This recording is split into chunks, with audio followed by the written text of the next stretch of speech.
એકવાર ભરતરી શિકાર કરવા માટે જંગલમાં ગયેલા ને 4-5 એમના હારે સૈનિકો હતા. શિકાર કરી અને એક ગામડાની બાજુમાંથી નીકળ્યા ને એક શમશાન યાત્રા જાતી હતી.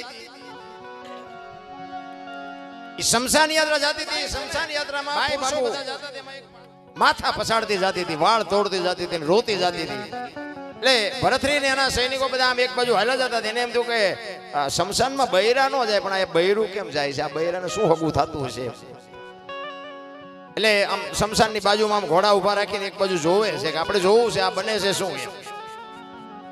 બેન ને બે જણાએ પકડી રાખી છે અને બેન ને કહે છે કે ભાઈ બનવાનું હતું, જે બની ગયું, ફલાણું ઢોકળો રામ ને તેમને એ